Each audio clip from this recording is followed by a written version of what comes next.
9 তারিখ পরবর্তী শুনানি হবে। 9 তারিখ পড়ে গেলে যে ঘটনাটি ঘটেছে আরজি করে তার 1 মাস পূর্ণ হচ্ছে। আমরা সেই 9 তারিখের শুনানিকে কেন্দ্র করে 8 তারিখ রাত্রেবেলায় একটি কল দিতে চাইছি। শাসকের ঘুম ভাঙাতে নতুন গানের ভোর।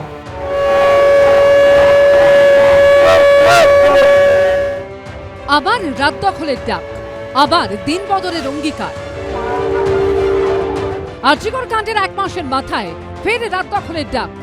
9 আগস্ট আরজিকর মেডিকেল কলেজে কর্মরত তরুণী চিকিৎসক পড়ুয়ার দেহ উদ্ধার হয়।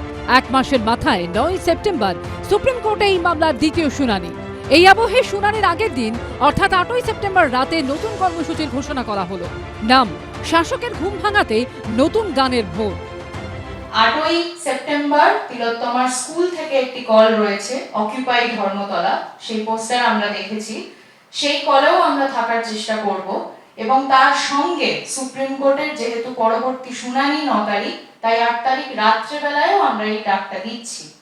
পাহাড় থেকে সাগর বাংলার সমস্ত গান, নাটক, নৃত্যশিল্পীর দল বা ব্যক্তি, তাদের আমরা আহ্বান জানাচ্ছি 8 তারিখের ঘুম ভাঙানোর এই ভোরে নিজের বা দলের বাদ্যযন্ত্র নিয়ে এই নতুন গানের ভোরে আপনারা আসুন। সুপ্রিম কোর্টে আরজিকর মামলার শুনানির দিনই শিলিগুড়ি শহরে ভোট দখলের ডাক দিয়েছে একাধিক স্বেচ্ছাসেবী সংগঠন। শুক্রবার এই প্রতিবাদ কর্মসূচি ঘোষণা করেন অর্জুন পুরস্কার জয়ী টেবিল টেনিস তারকা মান্তু ঘোষ। যত টিচার আছে, যত শিক্ষক, শিক্ষিকা, ছাত্র, ছাত্রী, খেলোয়াড়, আমার নিজে আমি খেলোয়াড়, একজন নারী, আমি সবাইকে অনুরোধ করব আমাদের সাথে একসাথে সেই দিন যেন 9 তারিখ, যেটা 1 মাস হচ্ছে আমাদের 4:10 সবাইকে আহ্বান করছি সেইখানে আমাদের সাথে একসাথে এসে আমাদের সাফল্যমণ্ডিত করুন। আমাদের সবার কাছে এটা অনুরোধ, সবার কাছে। সোমবার ভোর 4:10 থেকে সকাল 6টা পর্যন্ত শিলিগুড়িতে ভোট দখলের ডাক দেওয়া হয়েছে। আরজিকর কাণ্ডের প্রতিবাদে ও সুবিচারের দাবিতে মেয়েদের রাত দখলের অভিনব কর্মসূচির সাক্ষী হয়েছে গোটা দেশ।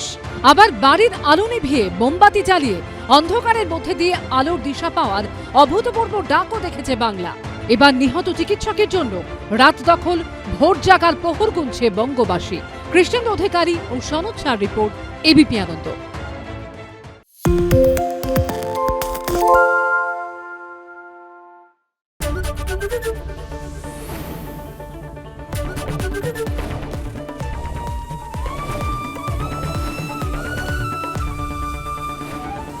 এবিপি আনন্দ, এগিয়ে থাকে, এগিয়ে রাখে। পালিয়েছে তাই নাকি? রাত্রে বাংলা গুজব চায় না, বাংলা খবর চায়। বাংলা খবর, বাংলার খবর।